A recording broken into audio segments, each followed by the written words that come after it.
മുഖ്യമന്ത്രിയുടെ political secretary Thalassery Kannur കോടതികളിൽ എനിക്കെതിരെ പരാതി നൽകിയിരിക്കുകയാണ്. കേസ് ഫയൽ ചെയ്തിരിക്കുക. പരാതിയല്ല, കേസ് ഫയൽ ചെയ്തിരിക്കുകയാണ്. സിവിലായും ക്രിമിനലായും ചില കാര്യങ്ങൾക്ക് ഞാൻ ഉത്തരം പറയണം എന്ന് പറഞ്ഞിട്ടാണ് പരാതി നൽകിയിരിക്കുന്നത്. കേസ് ഫയൽ ചെയ്തിരിക്കുന്നത്. അപ്പോൾ എനിക്ക് കേരളത്തിലെ ജനങ്ങളോട് പറയാനുള്ളത്, ഞാൻ ഉന്നയിച്ച വിഷയങ്ങൾക്ക് ഇതുവരെ ഒരു മറുപടി ഉണ്ടായിട്ടില്ല. ഞാൻ പി ശശിക്കെതിരെയും ADGP അജിത് കുമാറിനെതിരെയും മുഖ്യമന്ത്രിയുടെ ഓഫീസിനെതിരെയും ഉന്നയിച്ച വിഷയങ്ങൾ അതുപോലെ നിൽക്കുകയാണ്. ആ വിഷയങ്ങളിൽ സത്യസന്ധമായ ഒരു അന്വേഷണം നടത്തുകയോ ആ വിഷയങ്ങളിൽ ജനങ്ങളെ ബോധ്യപ്പെടുത്തത്തക്ക രീതിയിലുള്ള ചില നിലപാടുകൾ എടുക്കുകയോ ചെയ്തിട്ടില്ല. ആകെ ചെയ്തത് പൂരം കലക്കിയ അല്ലെങ്കിൽ പൂരം കലക്കിക്കാൻ നേതൃത്വം നൽകിയ മറ്റൊരു കസാരയിലേക്ക് മാറ്റിയെന്നതാണ്. മാത്രമല്ല, അതിൽ വലിയ കള്ളക്കളി ഗവൺമെൻറ് നടത്തിയത് ADGP അജിത് കുമാറിനെ സസ്പെൻഡ് ചെയ്യണമെന്നാണ് DGP നൽകിയ റിപ്പോർട്ട്. അദ്ദേഹത്തെ കൊണ്ട് അത് തിരുത്തിക്കാൻ ശ്രമം നടന്നു. അത് നടക്കാതെ വന്നപ്പോൾ അവസാനം ഗവൺമെൻറ് തന്നെ അദ്ദേഹത്തെ സ്ഥാനചലനത്തിന് മാത്രം വിധേയമാക്കി. DGP കൊടുത്ത റിപ്പോർട്ടിൽ 3 അന്വേഷണം കൂടി പ്രഖ്യാപിച്ചു തൃശ്ശൂർ വിഷയത്തിൽ. അങ്ങനെ ആളുകളെ കണ്ണിൽ പൊടിയിട്ട് നിർത്തുകയാണ്. വലിയ ആവേശത്തോടു കൂടി പറഞ്ഞിരുന്ന CPI ഒന്നും കാണാൻ പോലുമില്ല. കാരണം ഇടതുപക്ഷ കക്ഷികൾ അത് ഏറ്റെടുത്തു. ഒരു വിട്ടുവീഴ്ചയും ഇല്ല എന്ന് പറഞ്ഞ CPIയുടെ സംസ്ഥാന സെക്രട്ടറി അടക്കം ഏത് വഴിക്ക് പോയി എന്ന് കേരളത്തിലെ ജനങ്ങളിപ്പോൾ അന്വേഷിക്കുകയാണ്. അതോടൊപ്പം ഈ സ്വർണ്ണക്കള്ളക്കടത്ത് 150 കേസാണ് പോലീസ് പിടിച്ചതായിട്ട് റെക്കോർഡുള്ളതായിട്ട് മുഖ്യമന്ത്രി പറഞ്ഞത്. ഞാൻ കൊടുത്ത മൊഴിയിൽ അന്ന് പറഞ്ഞത് ഈ 150 പേരിൽ ഒരു 10 പേരെങ്കിലും വിളിച്ചിട്ട് ഇവർ ഈ സ്വർണം എങ്ങനെ കൊണ്ടുവന്നു, എങ്ങനെ എയർപോർട്ട് ക്രോസ് ചെയ്തു, എങ്ങനെ പോലീസ് പിടിച്ചു, എവിടേക്ക് കൊണ്ടുപോയി, എത്രയായിരുന്നു സ്വർണം, എത്രയാണ് കോടതിയിൽ കൊടുത്തത്, ഏത് തട്ടാൻ്റെ അടുത്തേക്കാണ് പോയത്, ഒരു അന്വേഷണം ഉണ്ടായിട്ടില്ല. പത്രക്കാരായ നിങ്ങളെ തന്നെ കൂട്ടിയിട്ട് ഒഫീഷ്യൽ അപ്രൈസർ എന്ന് പറയുന്ന ഉണ്ണി എന്ന് പറയുന്ന സ്വർണ്ണപ്പണിക്കാരൻ്റെ സ്വത്തുവകകൾ നിങ്ങൾക്ക് ഞാൻ കാണിച്ചു തന്നു. 2 വർഷം കൊണ്ടുണ്ടാക്കിയ ഒരന്വേഷണവും നടത്തിയിട്ടില്ല. എയർപോർട്ടിൽ രാത്രി 10 മണിക്ക് ശേഷം എയർപോർട്ട് പരിസരത്തെ കടകൾ തുറക്കാൻ പാടില്ല എന്ന അന്നത്തെ SP സുജിത് ദാസ് എന്ത് നിയമത്തിൻ്റെ അടിസ്ഥാനത്തിലാണ് 2 വർഷക്കാലത്തോളം ആ എയർപോർട്ട് പരിസരത്തെ കടകൾ മുഴുവൻ അടിപ്പിച്ച്, എയർപോർട്ട് നിങ്ങൾക്കറിയാം രാപ്പകൽ 24 മണിക്കൂറും പ്രവർത്തിക്കുന്ന ഒരു സ്ഥാപനമാണ് എയർപോർട്ട്. രാത്രി കാലങ്ങളിൽ നേരം വെളുക്കുന്നവരെ ഫ്ലൈറ്റ് ഉണ്ട്. 100 കണക്കിന് ജോലിക്കാരുടെ വർക്ക് ചെയ്യുന്നുണ്ട്. എക്സ്പോർട്ടിൻ്റെ മുഴുവൻ കാര്യങ്ങളും നടക്കുന്നത് രാത്രിയിലാണ്. ഇവരൊക്കെ പട്ടിണിയിലാക്കുന്ന ഒരു നിലപാടായിരുന്നു എടുത്തിരുന്നത്. ഈ കടകൾ, ഹോട്ടൽസ് ഒക്കെ അടച്ചിരുന്നു. ഒരു അന്വേഷണം ഉണ്ടായിട്ടില്ല. റിദാൻ ബാസിൽ കേസ് ഇന്ന് വരെ ഒന്നും ചെയ്തിട്ടില്ല. മാത്രമല്ല, ഞാൻ കൊടുത്ത പരാതിയുടെ അടിസ്ഥാനത്തിൽ സ്പെഷ്യൽ ഇൻവെസ്റ്റിഗേഷൻ ടീമിൻ്റെ ഭാഗമായിരുന്ന ആ കേസിനെ അട്ടിമറിക്കാൻ അജിത് കുമാറിൻ്റെ നിർദ്ദേശപ്രകാരം കേസ് പുനരന്വേഷണത്തിന് ഇടവണ്ണ പോലീസിൽ അപ്ലിക്കേഷൻ കൊടുത്ത് കോടതിയിൽ നിന്ന് ഒരു പെർമിഷൻ വാങ്ങി അതിനെ അട്ടിമറിച്ചു. മാമി കേസ് ഒരു അഡ്രസ്സും ഇല്ല. ഇപ്പോഴും ഇരുട്ടിൽ തപ്പുകയാണ്. അന്ന് കേസ് ഞാൻ കൊടുത്ത പരാതിയുടെ അടിസ്ഥാനത്തിൽ അന്നത്തെ ക്രൈംബ്രാഞ്ച് SP ആ കേസ് 3 ദിവസമാണ് അന്വേഷിച്ചത്. അദ്ദേഹത്തിൻ്റെ അന്വേഷണത്തിൽ ആ കുടുംബം തൃപ്തരായിരുന്നു. 3-ാമത്തെ ദിവസം അദ്ദേഹത്തെ പോലീസിൽ നിന്ന് തന്നെ മാറ്റി, എക്സൈസ് ഡിപ്പാർട്ട്മെൻറ്റിലേക്ക് മാറ്റി.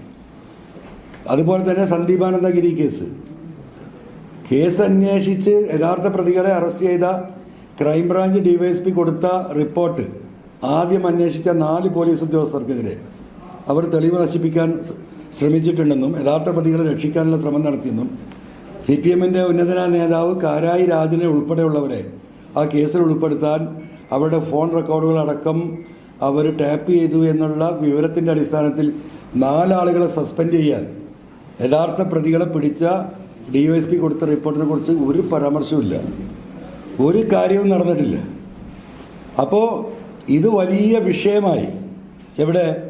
ഈ ചേലക്കര തെരഞ്ഞെടുപ്പിൽ DMK പിന്തുണക്കുന്ന സുധീർ വലിയ മുന്നേറ്റം ഉണ്ടാക്കാൻ പോവുകയാണ്. അതിൽ വലിയ വോട്ട് വരുന്നത് CPMൽ നിന്നാണ്. എന്തുകൊണ്ടാണ്? അവിടെ പാർട്ടി സഖാക്കൾ വന്ന നേതാക്കളോട് മുഴുവൻ ചോദിച്ച ചോദ്യം അതാണ്. എന്തുകൊണ്ട് ഈ കാര്യത്തിൽ ഒരു നടപടി ഉണ്ടായില്ല? അല്ല, PV അൻവർ പറഞ്ഞത് കളവാണെങ്കിൽ എന്തുകൊണ്ട് ഒരു ലീഗൽ സ്റ്റെപ്സ് PV അൻവറിനെതിരെ എടുത്തില്ല എന്നുള്ള ചോദ്യമുയർന്നു.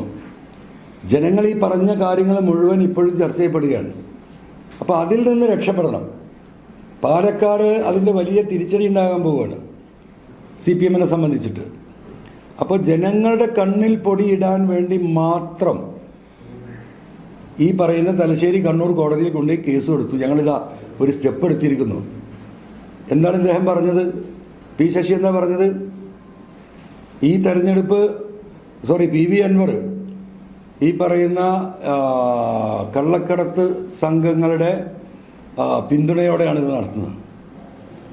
ആരാണ് ഈ കള്ളക്കടത്ത് സംഘങ്ങൾ? അദ്ദേഹം വ്യക്തമാക്കട്ടെ. എന്താ വ്യക്തമാക്കാൻ മടി? PV അൻവറിന് പിന്നിലുള്ള കള്ളക്കടത്ത് സംഘമാരാണ്. ഒരാളെ പേര് പറയട്ടെ എന്ന്. അപ്പോൾ പുകമറ സൃഷ്ടിക്കുക. ഞാൻ അവസാനമായി പറഞ്ഞത് നിങ്ങൾ ഓർക്കുന്നുണ്ടാവും. ഒരു ജുഡീഷ്യൽ അന്വേഷണത്തിന് പോട്ടെ. കേരളത്തിലെ ജനങ്ങളുടെ മനസ്സിൽ ഇത് സംശയമായിരുന്നെങ്കിൽ ഇന്ന് ഉറപ്പിച്ച് നിൽക്കുകയാണ്. മുഖ്യമന്ത്രിയുടെ ഓഫീസ് തന്നെയാണ് ഈ കള്ളക്കടത്തിനും ഈ കൊലപാതകത്തിനും ഈ ദുരോധാനത്തിൻ്റെയും പിന്നിൽ എന്ന് മുഖ്യമന്ത്രിയുടെ ഓഫീസാണെന്ന് ഉറപ്പിച്ചിരിക്കുകയാണ്. കാരണം അജിത് കുമാറിന് ഞാൻ എതിരെ പറഞ്ഞ ഈ കാര്യങ്ങൾക്കപ്പുറം നിങ്ങൾക്കടക്കം തെളിവ് വന്നിട്ടുണ്ട്. തിരുവനന്തപുരത്ത് വാങ്ങിയ ഫ്ലാറ്റ് 33,80,000-ന് 2019 ഒരു ഫ്ലാറ്റ് വാങ്ങുന്നു. ഫെബ്രുവരി 19-ാം തീയതി, ഫെബ്രുവരി 28-ാം തീയതി 29-ാം അത് 65 ലക്ഷം രൂപക്ക് വിൽക്കുന്നു. രണ്ടിലും ഒരു പൈസ ഒഫീഷ്യലില്ല. Paid by cash. എപ്പോൾ അദ്ദേഹം വാങ്ങുമ്പം അത് വിൽക്കുന്ന സമയത്ത് റിസീവ്ഡ് ബൈ ക്യാഷ്. ഇത്ര വലിയ നിയമവിരുദ്ധ പ്രവർത്തനം നടത്തിയ കൃത്യമായ തെളിവ് ഡോക്യുമെന്റിന്റെ അടിസ്ഥാനത്തിൽ ആ ഒരൊറ്റ കാര്യം മതി അജിത് കുമാറിനെ മണിക്കൂർ വെച്ച് സസ്പെൻഡ് ചെയ്യാൻ. അപ്പം ഇതിലൊന്നുമില്ല. ഇപ്പം എന്തായി? മുഖ്യമന്ത്രി ആദ്യം പറഞ്ഞിടത്തേക്ക് ഇദ്ദേഹം പോവുകയാണ്. മുഖ്യമന്ത്രി എന്താ പറഞ്ഞത്? ഈ കള്ളക്കടത്ത് സംഘത്തിൻ്റെ പിന്നിൽ ആരോ പ്രവർത്തിക്കുന്നുണ്ട്, പോലീസിൻ്റെ നടപടി അവർക്ക് ബുദ്ധിമുട്ടുണ്ടാക്കുന്നുണ്ട്. പത്രക്കാരായ നിങ്ങളുടെ ചോദ്യം അത് ആരാണ്? അൻവറാണോ? അത് എനിക്കറിയില്ല. അതേ എന്താ പറയുക പൊസിഷനിൽ നിന്നുകൊണ്ട് തന്നെ ഇപ്പോൾ കണ്ണിൽ പൊടിയിടാനുള്ളൊരു പരാതിയാണ്. ഇത് കേരളത്തിലെ ജനങ്ങൾ തിരിച്ചറിയും. ഇത് പാലക്കാട് ജനങ്ങൾ ചർച്ച ചെയ്യാണ്. ഇപ്പോൾ ഈ പറയുന്ന EP-യുടെ വിഷയം നിങ്ങൾക്ക് വല്ലതും പിടികിട്ടിയോ? ആർക്കെങ്കിലും വല്ലതും പിടികിട്ടിയോ? എങ്ങനെയാണ് അദ്ദേഹം എഴുതാത്ത ജീവചരിത്രം പുറത്തു വന്നതെന്ന്? ആരാണ് സ്റ്റോറി ഉണ്ടാക്കിയത്? ആർക്ക് വേണ്ടിയാണ് സ്റ്റോറി ഉണ്ടാക്കിയത്? ഞാൻ അന്ന് തന്നെ പറഞ്ഞു, ഈ പറയുന്ന വിഷയത്തിൽ ഇപ്പോൾ സരിനെതിരെ അദ്ദേഹം നടത്തിയ പ്രസ്താവന ഈ സമൂഹത്തിൽ കമ്മ്യൂണിസ്റ്റ് പാർട്ടിയിൽ ചർച്ചയാവണം. കാരണം യുവാക്കളാണ് ഇനി മുഖ്യമന്ത്രിയായി വരേണ്ടതെന്നില്ല തീരുമാനം. കഴിഞ്ഞ ടൈമിലാണല്ലേ 2 കൊല്ലം കഴിഞ്ഞപ്പോൾ എല്ലാവരും പറ്റില്ല എന്ന് പറഞ്ഞ് ആരൊക്കെ വെട്ടി? ഐസക്കിനെ വെട്ടി, ടീച്ചറെ വെട്ടി, സുധാകരനെ വെട്ടി. കൃത്യമായി പാർട്ടിയുടെ ലീഡർഷിപ്പിലും ഭരണത്തിലും നല്ല സ്വാധീനവും അറിവും തെളിവും വിവരമുള്ള ആളുകളെ മുഴുവൻ വെട്ടി നിരത്തിയിട്ട് ഇപ്പോൾ കൊണ്ടുവച്ചൊരു സ്ഥിതി കാണുന്നുണ്ടല്ലോ. ആർക്കാ ഭരിക്കാൻ കഴിയുന്നത്? ഏത് വകുപ്പാണ് മര്യാദയ്ക്ക് പോകുന്നത്? എല്ലാ വകുപ്പ് പേരിന് അതിൻ്റെ ഒരു മാനേജർമാരാണ് മന്ത്രിമാർ. സ്വന്തമായി തീരുമാനമെടുക്കാൻ കഴിയുന്ന ഏതെങ്കിലും മന്ത്രി ഉണ്ടോ? ഉണ്ടെങ്കിൽ തന്നെ എന്താ സ്ഥിതി? എല്ലാ ഫയലും മുഖ്യമന്ത്രി കാണണം. മന്ത്രിമാരെ പിടിച്ച് മാനേജർമാരാക്കി ആ വകുപ്പിൻ്റെ കേരളത്തിൻ്റെ രാഷ്ട്രീയ ചരിത്രത്തിലുണ്ടായിട്ടുണ്ടോ? അതുകൊണ്ടല്ലേ ഈ ഭരണം ഈ കോലത്തിലായിപ്പോയത്. ഉദ്യോഗസ്ഥ മേധാവിത്വം അവർ പറയുന്നതിനപ്പുറമില്ല. ബ്യൂറോക്രസിയുടെ കയ്യിൽ ഈ നാടിനെ കൊണ്ടേ ഏൽപ്പിച്ചു. 8 വർഷം കൊണ്ട് പിണറായി. അത് തന്നെയാണ് ഈ നാട് അനുഭവിക്കുന്നത്. ഈ വയനാട്ടിലെ 1.25 ലക്ഷത്തോളം വോട്ട് പോൾ ചെയ്തില്ല. ഇത് കോൺഗ്രസിന്റെ ഭൂരിപക്ഷത്തെ എത്രമാത്രം ബാധിക്കും? അല്ല, അത് ബാധിക്കുമല്ലോ. 1.25 ലക്ഷമല്ല, നമ്മൾ ഒരു ആ 1.25-ന്റെ കൂടെ 1.5 ലക്ഷം കൂടെ വോട്ടും കൂടി ചെയ്യുമെന്നായിരുന്നു ജനങ്ങൾ കണക്കാക്കിയിരുന്നത്. പ്രിയങ്ക ഗാന്ധി കണക്കാക്കിയിരുന്നത്, AICC കണക്കാക്കിയിരുന്നത്. നമ്മളെയൊക്കെ മനസ്സിലായി കണക്കാതായിരുന്നല്ലോ. പക്ഷേ ഒരാഴ്ചത്തിന് മുമ്പ് നമുക്കൊക്കെ മനസ്സിലായി. പത്രക്കാരെ നിങ്ങൾക്ക് മനസ്സിലായിട്ടുണ്ടാവും. നാട്ടുകാരങ്ങ് വന്ന് വോട്ട് ചെയ്ത് അങ്ങ് ഭൂരിപക്ഷം വർദ്ധിപ്പിച്ചോളും എന്ന് പറഞ്ഞിട്ട് ഓരോരുത്തരുടെ വഴിക്ക് പോയി. നേതാക്കന്മാരൊക്കെ എന്താ പറഞ്ഞാൽ ഈ AC റൂമിൽ നിന്ന് പുറത്തിറങ്ങിയിട്ടില്ല. അതൊരു ദുരന്തമായില്ലേ സത്യത്തിൽ ഈ റിസൾട്ട്, വോട്ടിംഗ് പെർസെൻറ്റേജ്? ആ ഉത്തരവാദിത്വത്തിൽ നിന്ന് ഈ പറയുന്നവർക്ക് ഒഴിവാൻ കഴിയുമോ? 3 DCC പ്രസിഡന്റുമാരുണ്ട്. നിങ്ങളൊന്ന് ആലോചിക്കണം. മലപ്പുറം, കോഴിക്കോട്, വയനാട്. പാലക്കാടിനെ സംബന്ധിച്ച് ഞാൻ മനസ്സിലാക്കുന്നത് വളരെ പരിതാപകരമാണ്. കാരണം DMK അവിടെ പിന്തുണ കൊടുത്തു, നമ്മുടെ പ്രവർത്തകർ നമ്മളാൽ കഴിയുന്ന വിധം അവിടെ പ്രവർത്തിക്കുന്നുണ്ട്. പക്ഷേ യാഥാർത്ഥ്യം എന്ന് പറയുന്നത് കോൺഗ്രസ് അവിടെ 16 തട്ടിലാണ്. കോൺഗ്രസ്സുകാരെ തമ്മിൽ ഒരുമിപ്പിച്ച് നിർത്താൻ കോൺഗ്രസ് ലീഡർഷിപ്പിന് ഈ നിമിഷവും കഴിഞ്ഞിട്ടില്ല. ഇപ്പോൾ വയനാട് നിങ്ങൾ നോക്കൂ, എന്താ ഇങ്ങനെ വോട്ടിംഗ് പെർസെൻറ്റേജ് കുറഞ്ഞു പോയത്? ആരാണ് അതിന് ഉത്തരവാദി? 64% വയനാട് പോലെയുള്ള ഒരു പാർലമെൻറ്റ് മണ്ഡലത്തിൽ വോട്ട് കുറയണമെങ്കിൽ അത് കോൺഗ്രസ് ലീഡർഷിപ്പിൻ്റെ ഏറ്റവും വലിയ നിരുത്തരവാദപരമായ ഇടപെടലിൻ്റെ ഭാഗമായിട്ടല്ലേ? ആകെ വയനാട്ടിൽ പ്രവർത്തിച്ചപ്പോൾ അന്വേഷിച്ച് നോക്കുമ്പോൾ ലീഗിൻ്റെ പ്രവർത്തകർ മാത്രമാണ്. ലീഗ് അവരുടെ എല്ലാ ശക്തിയും ഉപയോഗിച്ച് അവരുടെ പരമാവധി വോട്ടുകൾ ചെയ്യിച്ചിട്ടുണ്ട്. അതായത് വീട്ടിൽ 4 കോൺഗ്രസ്സുകാരുണ്ടെങ്കിൽ 2 ആളാണ് വോട്ട് ചെയ്തിട്ടുള്ളത്. ആ സ്ഥിതി വയനാട്ടിൽ വന്നതിൻ്റെ മറ്റൊരു പ്രതിഫലനം ഇതാ ഈ പറഞ്ഞതുപോലെ അവിടെ വരാൻ പോവുകയാണ്. അവിടെ ആളുകൾ കോൺഗ്രസ് പ്രവർത്തകർ ഇപ്പം നടക്കുന്നത് ഞാൻ മനസ്സിലാക്കിയതും അന്വേഷിച്ച് മനസ്സിലാക്കിയതും ലീഡർഷിപ്പിൻ്റെ എന്താ പറയുക അതിപ്രസരമാണ് എല്ലാ ഉപതെരഞ്ഞെടുപ്പിലും ഉണ്ടാവുക സ്വാഭാവികമായിട്ട്. ഈ വരുന്ന നേതാക്കന്മാരുടെ പരിപാടിയിൽ പങ്കെടുക്കാൻ അവരുടെ പിന്നാലെ നടക്കുകയാണ് ആര്? കോൺഗ്രസിൻ്റെ സജീവ പ്രവർത്തകർ. അവർ വരുന്ന യോഗങ്ങളിൽ ആളെ കൂടണം, അവരുടെ മീറ്റിങ്ങുകളിൽ ആളെ കൂടണം. ഇവരൊക്കെ ഈ AC റൂമിൽ ഇരുന്നിട്ട് അത് കഴിഞ്ഞ് AC കാറിൽ ഇറങ്ങി മീറ്റിങ്ങിൽ പോയി പങ്കെടുത്തതുകൊണ്ട് മാത്രം പാലക്കാട് ജയിക്കാൻ കഴിയില്ല. താഴേക്കിടയിലേക്ക് ഇറങ്ങി കോൺഗ്രസിൻ്റെ ലീഡർഷിപ്പ് പ്രവർത്തിക്കുന്നില്ല. വ്യക്തിപരമായി പോയിട്ട് ആളുകളെ കണ്ട് വോട്ട് അഭ്യർത്ഥിക്കുന്നില്ല. വലിയ വിഷയങ്ങളുണ്ട് അവിടെ. പലതരത്തിലുള്ള ട്വിസ്റ്റാണ് കോൺഗ്രസിൻ്റെ അകത്ത് നടക്കുന്നത്. ഇനി 2-3 ദിവസമുള്ളൂ. അത് പരിഹരിക്കാൻ കഴിഞ്ഞില്ലെങ്കിൽ വലിയ പരാജയം ഉണ്ടാവും. അവിടെയും ലീഗിനുള്ള ശേഷി ഉപയോഗിച്ച് ലീഗ് അവിടെ പ്രവർത്തിക്കുന്നുണ്ട്. പക്ഷേ കോൺഗ്രസ് ഈ പ്രവർത്തനത്തിൻ്റെ കാര്യത്തിൽ വളരെ മന്ദീഭവിച്ചാണ് പോകുന്നത്. മറ്റൊരു വലിയ വിഷയം, വലിയ ഡേഞ്ചറസ് ആയിട്ടുള്ള വിഷയം, BJPയുടെ സ്ഥാനാർത്ഥി കൃഷ്ണകുമാർ വ്യക്തിപരമായിട്ട് ഓരോ ഗ്രൂപ്പുകളെയും കുടുംബത്തെയും തറവാട്ടുകാരെയും കാണുകയാണ്.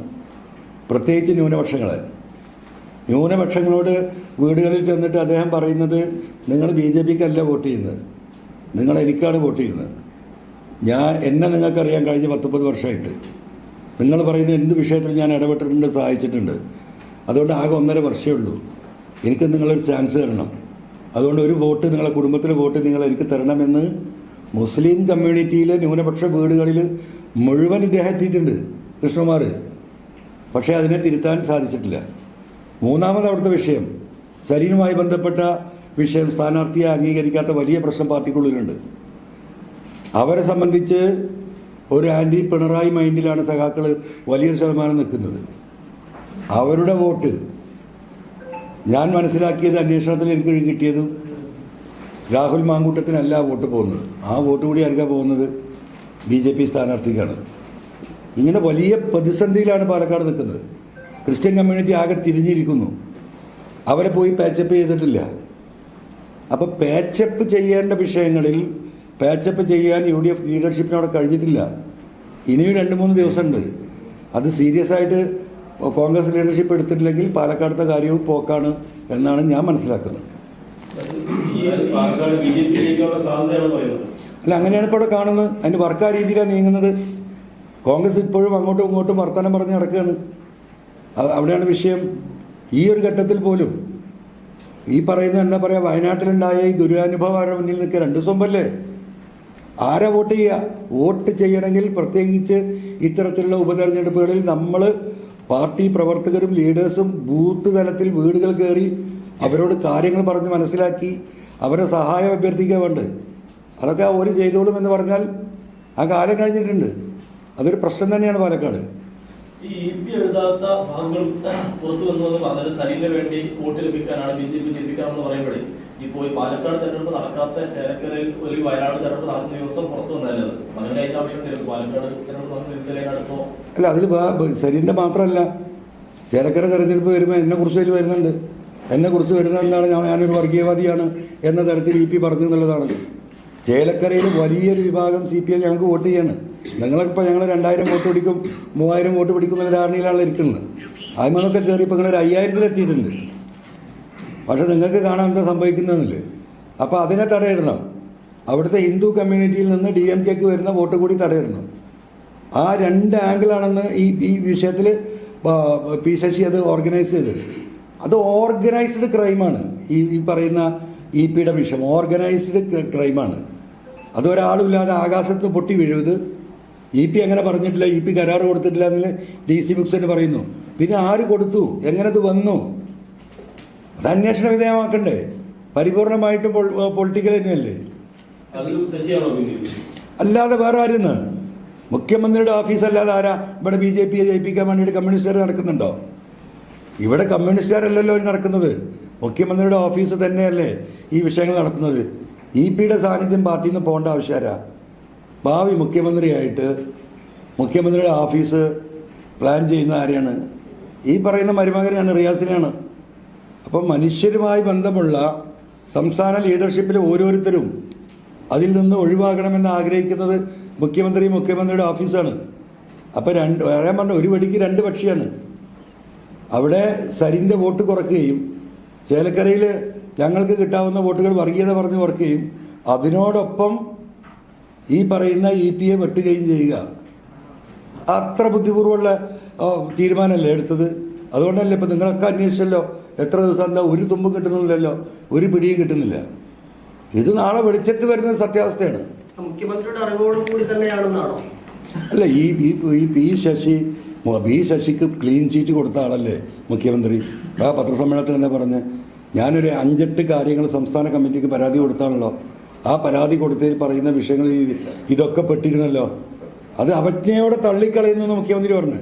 ഏറ്റവും വിശ്വസ്തനായ സത്യസന്ധനായ എൻ്റെ സഹപ്രവർത്തകനാണ് പി ശശി എന്നല്ല മുഖ്യമന്ത്രി പറഞ്ഞത്. പിന്നെന്തേ നായനാർ മന്ത്രിസഭയിൽ നിന്ന് പുറത്തു പോയത് എന്തിൻ്റെ അടിസ്ഥാനത്തിലാണ്? എന്തായിരുന്നു വിഷയം? ആരുമായി ബന്ധപ്പെട്ട ഒരു പാർട്ടി സഖാവ് MLA ആ സഖാവിൻ്റെ മകളെ കയറി പിടിച്ചതിനാണ് പുറത്താക്കിയത്. ഒരു പാർട്ടി ഇന്നും അദ്ദേഹം ജയിച്ചിരിപ്പുണ്ടല്ലോ, കണ്ണൂർ പോയെന്ന് ചോദിക്കുന്ന നിങ്ങൾ ആർക്കത് അറിയാത്തത്? അങ്ങനെ പാർട്ടിയിൽ നിന്ന് തന്നെ ഒഴിവാക്കി എന്താ പറയുക ബ്രാഞ്ചിലേക്ക് ആക്കി ആളില്ലാ വക്കീലായിട്ട് കണ്ണൂർ കൂടെ ഈ പറയുന്ന തൃശ്ശൂരിനെ പോലെ തന്നെ പാലക്കാട് BJP ജയിപ്പിച്ചു കൊടുക്കാമെന്ന കരാറ് ഏറ്റെടുത്തിരിക്കുന്നത് മുഖ്യമന്ത്രിയും ഈ പറയുന്ന ശശിയും തന്നെയാണ്. അപ്പം സരിനെ പോലെയുള്ളൊരു സ്ഥാനാർത്ഥി 10 വോട്ട് കിട്ടുന്നത് തടയാൻ അതിനേക്കൊരു വഴി തുറക്കുകയാണ്. ഇ പിയുടെ ജീവചരിത്രം, GPയെ പുറത്താക്കണം. ഇ പിക്ക് കഴിഞ്ഞ പാർലമെൻറ്റ് തെരഞ്ഞെടുപ്പിലുണ്ടായ സംഭവ വികാസം നമുക്കറിയാം. അത് ഈ അന്തരീക്ഷത്തിൽ നിന്ന് മാഞ്ഞിട്ടില്ല. അപ്പോൾ വളരെ പെട്ടെന്ന് ഇ പിയിലേക്ക് ഇങ്ങനെ ഒരു ജീവചരിത്ര പുസ്തകം ഇ പി എഴുതിക്കൊണ്ടിരിക്കുന്നു. സരിൻ വലിഞ്ഞു കയറി വന്നവനാണ്. അത് പാർട്ടി വലിയ വില കൊടുക്കേണ്ടി വരും. ഒരു വെടിക്ക് 2 പക്ഷിയാണ്. ഒന്ന്, സരിൻ്റെ അനുകൂലമായി വരുന്ന CPM വോട്ടുകൾ തടയാം. രണ്ടാമത് ഇ പി ജയരാജനെ ഈ പാർട്ടിയിൽ നിന്ന് പുറത്താക്കണം. അതുകൊണ്ടാണ് ഇത് എവിടെയും എത്താതെ നിൽക്കുന്നത്. ഞാൻ ഈ വിഷയം ചേലക്കര തെരഞ്ഞെടുപ്പ് നടക്കുന്ന രാവിലത്തെ പത്രക്കാർ വന്ന് നിങ്ങളോട് മുഴുവൻ ഞാൻ പറഞ്ഞു, ഇതിൻ്റെ ഉദ്ദേശം ഇത് തന്നെയാണ്. കാരണം ഇതിൽ വലിയൊരു ഗൂഢാലോചനയുണ്ട്. പി ശശിയെപ്പോലെ ഉള്ള ഒരാളുടെ ഇടപെടലില്ലാതെ ഈ കാര്യം പുറത്തേക്ക് വരില്ല. എന്താ DC ബുക്സ് ഉണ്ടാത്തത്? നിങ്ങളൊക്കെ ആവർത്തിച്ച് ചോദിച്ചല്ലോ. DC ബുക്സിന് മിണ്ടാൻ കഴിയില്ല. കാരണം ആ രീതിയിൽ ഇതിനെ ആക്കി വെച്ചിരിക്കുകയാണ്. ഇപ്പോൾ പൊതുവായിട്ട് ഞാൻ ഈ പറഞ്ഞത് അടിവരയിടുകയാണ്. തൃശ്ശൂർ പൂരം കരക്കി അവിടെ ജയിപ്പിച്ചതുപോലെ സരിന് ചിഹ്നം പോലും കൊടുക്കാതെ സരിനെ നിർത്തി സരിന് കിട്ടാവുന്ന വോട്ടുകൾ കൂടി എങ്ങോട്ടേക്ക് എത്തണം? BJPക്ക് എത്തണം. ആ ഒരു സാഹചര്യം മനഃപൂർവ്വം സൃഷ്ടിക്കുകയാണ്. ആ മനഃപൂർവ്വം സൃഷ്ടിക്കുന്നതിൽ നിന്ന് അവരുടെ ആ ഇൻവോൾവ്മെൻറ്റിൻ്റെ ശ്രദ്ധ ഇപ്പോൾ 2 ദിവസമായിട്ട് ഇന്നലെ തൊട്ടുള്ള ചർച്ച എന്താ? ശശി കൊടുത്ത കേസാണ്. മറ്റത് മുങ്ങുകയാണ്. ഏത്? ഈ പറയുന്ന ഇ പിയുമായി ബന്ധപ്പെട്ട വിഷയം മുങ്ങിപ്പോവുകയാണ്. ഈ രീതിയിൽ ഒരടിസ്ഥാനവുമില്ലാതെ കൊള്ളസംഘം, ആ കൊള്ളസംഘം തന്നെയാണ് ഞാൻ ഇപ്പോഴും ഈ പറയുന്ന കാര്യങ്ങൾ മുഴുവൻ നടത്തിക്കൊണ്ടിരിക്കുന്നത്. ADGP അജിത് കുമാർ തന്നെയാണ് ഈ കാട്ടുകള്ളനെന്ന് ഞാൻ വിളിച്ചില്ലേ, അതിൽ നിന്ന് ഒരു വിട്ടുവീഴ്ചയില്ല. കൊള്ളസംഘം, ആ കൊള്ളസംഘം എന്ന് പറഞ്ഞാൽ എൻ്റെ പിന്നിലല്ല, മുഖ്യമന്ത്രിയുടെ ആഫീസ് തന്നെയാണ് കൊള്ളസംഘം. അത് കേരളത്തിലെ ജനങ്ങൾ തിരിച്ചറിയുന്ന തെരഞ്ഞെടുപ്പ് റിസൾട്ടുകളാണ് ഇവിടെ പാലക്കാടും അതുപോലെ തന്നെ ചേലക്കരയിലും വരാൻ പോകുന്നത്. അത് തന്നെയാണ് അടിസ്ഥാനപരമായിട്ട് പറയാനുള്ളത്.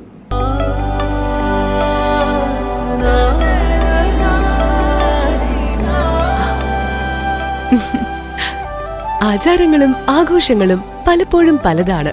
അതുപോലെ തന്നെയാണ് നമ്മൾ അണിയുന്ന ആഭരണങ്ങളും.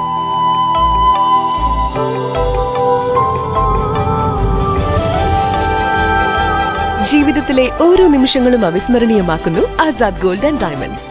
Azad gold and diamonds, Thazhepalam, Tirur.